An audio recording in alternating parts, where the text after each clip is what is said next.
Hi hello నమస్తే. జనగామ జిల్లాలో ఎంతోమంది విద్యార్థుల సమస్యలపై పోరాటం చేసిన వ్యక్తి, ఎంతోమంది విద్యార్థి నాయకులను తయారు చేసిన వ్యక్తి, ఆయన ఎవరో కాదు అన్వర్ బాయ్. ఈ రాజకీయాల్లో రావడానికి కారణం ఏంటి? ఏబీపీ ఎక్కువ అప్పుడు యాక్టివ్గా ఉండేది.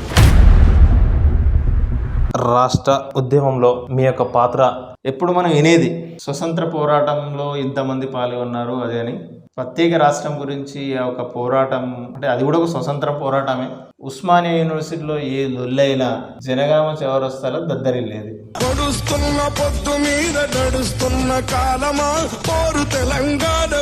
విద్యార్థులు ఆత్మహత్య చేసుకుంటే ఎందుకు చేసుకుంటుర్రా అనిపించేది. కానీ ఒక సందర్భంలో నాకు కూడా అనిపించింది, అరే నేను కూడా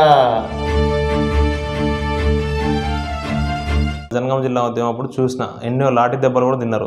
అంత కష్టపడ్డ మీకు అలాంటి ప్రతిఫలం దక్కిందా? ఇక్కడ నుంచి 1000 మంది సెంట్రల్ జైలు కూడా పోయొచ్చు. మర్చిపోని సంఘటన. మీకు ఆ టైంలో పండగ కదా? రేపు పండుగ, సెంట్రల్ జైల్లో ఉన్నాం. రేపు పండుగ, ఇంట్లో అందరూ బట్టలు కూడా తెచ్చుకోలేదు. అరెస్ట్ అయ్యి జైల్లో ఉన్న సంగతి కూడా నేను మమ్మీ వాళ్ళకి చెప్పలేదు. నాకు ఒకటే, అట్లీస్ట్ పండగ కన్నా నేను ఇంట్లో ఉంటే బాగుంటుంది.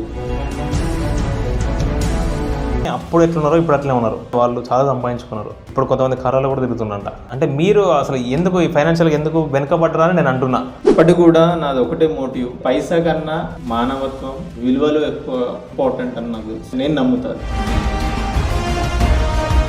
రాంగ్ డెసిషన్ తీసుకురని నేను అనుకుంటున్నా. అన్వర్ అంటే టీఆర్ఎస్ పార్టీ అంటే అన్వర్ అట్లుండే. టీఆర్ఎస్ పార్టీ నుంచి కాంగ్రెస్లోకి వెళ్ళి కౌన్సిలర్గా పోటీ చేయడం, మీరేమంటారు? దాన్ని సమర్థించుకుంటారా ఏంటి? అదైతే వాస్తవం. ఎందుకంటే నా మిత్రుడు ఒకరు ఉండేది. కాంగ్రెస్ పార్టీని వదిలి మళ్ళీ టీఆర్ఎస్ పార్టీ రావడం కారణం ఏంటి? ఉద్యమ పార్టీ అటాచ్మెంట్ ఉండేది కాబట్టి మళ్ళా టీఆర్ఎస్ పార్టీకి రావడం జరిగింది. టీఆర్ఎస్ పార్టీకి వచ్చారు, ఏదో అనుకున్నారు. మామూలు ఇప్పుడు అధికారంలో లేదు టీఆర్ఎస్ పార్టీ. పోరాటాలతోనే, ఉద్యమాలతోనే ప్రజలకు నేను దగ్గరున్నా కానీ అధికారంతో ఎప్పుడు నేను దగ్గర లేను.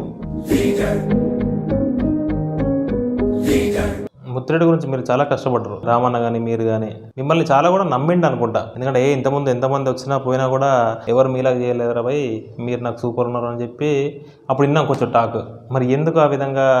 ఆయన గురించి పనిచేసాం, పార్టీ గురించి పనిచేసాం, సేవా కార్యక్రమాలు కూడా చేయడం జరిగింది. ఒక ముత్తిరెడ్డి సేవా సంస్థ అని. అదొక బాధ ఉంది. ముత్తిరెడ్డి గారిది ఒకటి అంటే ఇచ్చిన మాట అయితే ఆయన నిలబెట్టుకోవాలి.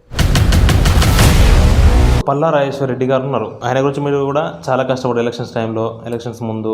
ఆయనతో మీకున్న బాండింగ్ ఎలా ఉంది ఇప్పుడు ప్రజెంట్? ఒక ఎమ్మెల్యే క్యాండిడేట్గా రాక ముందుకు విన్నది వేరు, చూస్తున్నది వేరు. ఉమ్మడి వరంగల్ జిల్లాలో ఉన్న ఏకైక MLA, TRS party MLA Palla Rajeshwara Reddy గారు. రేపు ఒక్కవేళ పార్టీ మారితే పరిస్థితి ఎలా ఉంటుంది? మీరు ఆయనతోనే నడుస్తారా? పార్టీని నమ్మిన వ్యక్తి, కేసీఆర్ నమ్మిన వ్యక్తి,